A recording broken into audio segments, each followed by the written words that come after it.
Hello வணக்கம் மக்களே, welcome to the arc. நான் உங்கள் தேவா. நம்ம சேனலில் சயின்ஸ் கண்டென்ட்ஸ் நிறையா போட்டுட்ருக்கோம். எனக்கு இருக்க கொஞ்சம் டைமில் தான் நான் வீடியோஸ் மேக் பண்ணி போட்டுட்ருக்கேன்.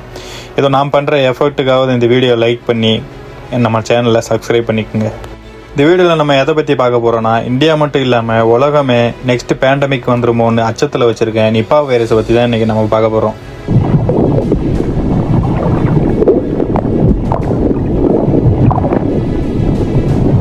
மலேசியாவில் இருக்க ஒரு கிராமத்தில் வாழ்கிற ஒருத்தர், அவருக்கு ஸ்டார்டிங்கில் உடல்நிலை சரியில்லாமல் மருத்துவமனையில் அட்மிட் ஆகிறாரு. அவர் போக போக அவரோட உடல்நிலை ரொம்ப சீரியஸ் ஆகவும் அவரை செக் பண்ண மருத்துவர்களோ அவரோட உடம்பு ஏதோ ஒரு புதுவிதமான வைரஸால் பாதிக்கப்பட்டிருக்கிறத பார்க்குறாங்க. அந்த வைரஸ் கண்டுபிடிக்கப்பட்ட இடத்தோட பேர் கம்பங் ஷாங்காய் நிப்பா. ஸோ இப்போ தெரியுதா இந்த வைரஸுக்கு ஏன் நிப்பான்னு பேர் வந்துச்சுன்னு. இந்த நிப்பா வைரஸ் ஒரு சூடோனிக் வகையை சார்ந்தது. அதனடா சூடோனிக்னு கேட்டிங்கன்னா, விலங்குகள்கிட்ட இருந்து மனுஷங்களுக்கு பரவக்கூடிய வைரஸை தான் சூடோனிக் வைரஸ்ன்னு சொல்கிறோம்.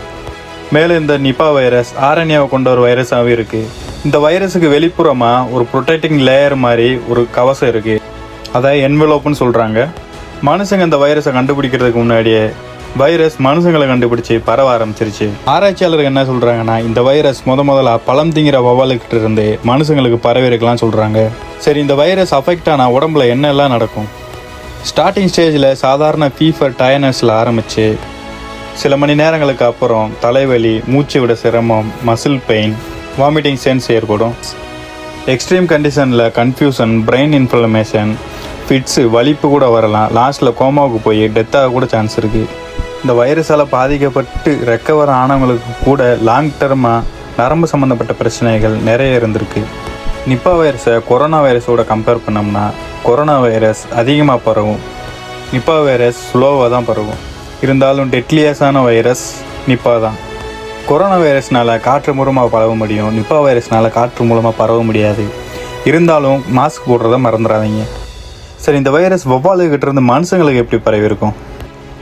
உங்களுக்கு இந்த குருவி கொடைஞ்ச பழம், அணில் கடித்த பழம்லாம் கேள்விப்பட்டிருக்கீங்களா? இந்த 90s கிட்ஸ் கிராமத்தில் வாழ்கிறவங்களுக்கெல்லாம் அதை கேள்விப்பட்டிருப்பாங்க. ஏன் நான் கூட சாப்பிட்ருக்கேன். வவ்வால்களும் பழம் சாப்பிடுங்க. நெபுலா வைரஸால் பாதிக்கப்பட்ட வவ்வாலோட சலைவாவோ இல்லை யூரினோ மலைச்சாரல் மாதிரி அந்த பழங்கள் மேலே பட்டு அந்த பழங்களை வேறு ஏதோ ஒரு காட்டு மிருகங்களோ இல்லை மனுஷங்களே சாப்பிட்டாலும் நெபுலா வைரஸ் பரவ சான்சஸ் அதிகமாகவே இருக்குது. நம்ம வீட்டில் இருக்க பெட் அனிமல்ஸை பத்திரமா பார்த்துக்கோங்க. மேபி அது அப்நார்மலாவோ இல்லை சிக்காவோ தெரிஞ்சிச்சுன்னா வெட்டினரி ஹாஸ்பிட்டல்கிட்ட கூப்பிட்டு போய் காமிங்க. அது உங்களுக்கும் நல்லது, பெட்ஸுக்கும் நல்லது. அப்படி உங்கள் பெட்டு சிக்காக இருந்துச்சுன்னா அதுக்கிட்டேருந்து வர சலைவா மற்றும் யூரின் கிட்டேருந்து தள்ளியே இருங்க.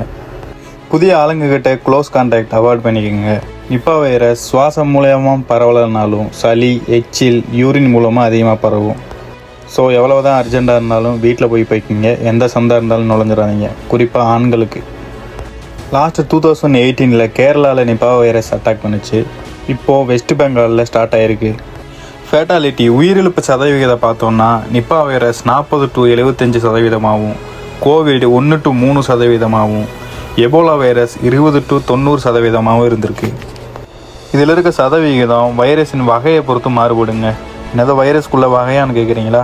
ஆமாங்க, மனுஷங்களுக்கு ஜாதி இருக்க மாதிரி வைரஸ்குள்ளேயும் ஜாதி இருக்குது. சயின்டிஃபிக்காக அதை ஸ்ட்ரெயின்னு சொல்லுவாங்க. இப்போ நிப்பா வைரஸ் எடுத்துக்கிட்டோன்னா இதிலே மலேசியன் ஸ்ட்ரெயின் அப்புறம் பங்களாதேஷ் ஸ்ட்ரெயின் 2 இருக்குது. கொரோனாவை எடுத்துக்கிட்டோன்னா ஆல்பா, டெல்டா, ஒமிக்ரான்னு சொல்லி 3 வகை இருக்குங்க. இதுங்களுக்குள்ள என்ன வித்தியாசம்னு கேட்டிங்கன்னா, பெரிய வித்தியாசம்லாம் இல்லைங்க, ஒரு சிறிய மரபணு மாற்றத்தை தவிர. இப்போ எல்லா சயின்டிஸ்ட்டும் சொல்கிற பெரிய பிரச்சனை என்னென்னா, இப்போ டக்குன்னு கொரோனா மாதிரி நிப்பாவும் பூம் ஆச்சுன்னா வேக்சினேஷன் பற்றாக்குறை, ட்ரீட்மெண்ட் பற்றாக்குறை ஏற்படும். ஏன் முன்னாடியே ரெடி பண்ணி வச்சுக்கணும்னு நினச்சிங்கன்னா அங்கே தான் பிரச்சனை. நிப்பாவுக்கு இன்னும் வேக்சினேஷனே கண்டுபிடிக்கப்படலை. இருந்தாலும் சயின்டிஸ்ட் எல்லாம் நெக்ஸ்ட்டு பேண்டமிக்கை தடுக்க அயராத உழைச்சிட்டு தான் இருக்காங்க. சரி, இந்த வைரஸ்கிட்ட இருந்து நம்மளையும் நம்ம குடும்பத்தையும் எப்படி பாதுகாத்துக்கிறது? ஃபஸ்ட்டு, கைகளை எப்போவுமே சுத்தமாக வச்சுக்கோங்க. 2, வீட்டு பக்கத்தில் மரங்களில் வவ்வால்கள் இருந்துச்சுன்னா கிட்ட கூட போயிடாதீங்க. நீங்கள் பழங்கள் சாப்பிட்டீங்கன்னா அதில் ஏதாவது பைட் மார்க்ஸ் இருந்தால் அந்த பழத்தை கண்டிப்பாக சாப்பிடாதீங்க. பழம் ஃப்ரெஷ்ஷாக இருந்துச்சுன்னா அதை நல்லா கழுவிட்டு சாப்பிடுங்க.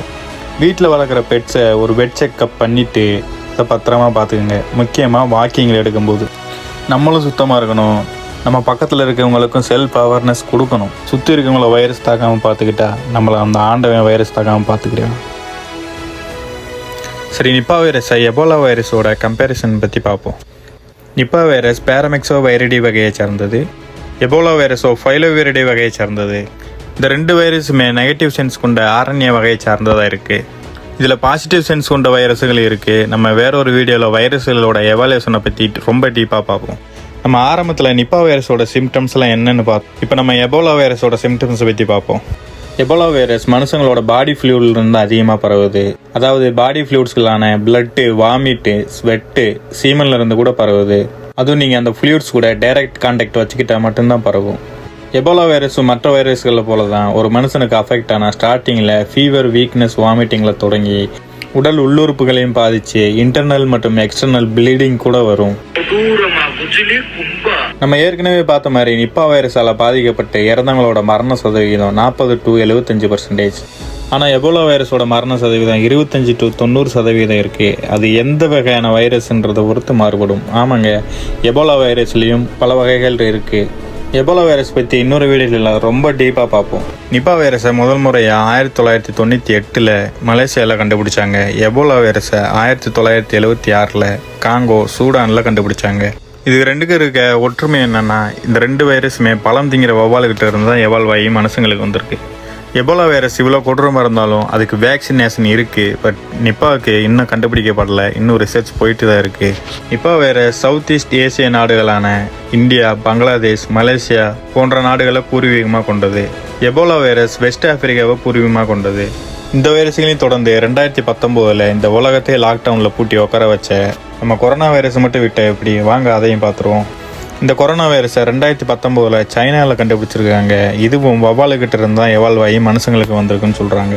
உங்களுக்கே தெரியும், காற்று மூலியமாக கொரோனா ஈஸியாக பரவும். அதனால் உலகம் முழுவதும் பரவி பேன் வேர்ல்டு ஃபேமஸ் ஆயிடுச்சு நம்ம கொரோனா. சிம்டம்ஸ்னு பார்த்தீங்கன்னா மனுஷங்களோட சுவாச மண்டலத்தை அதிகமாக பாதிக்குது.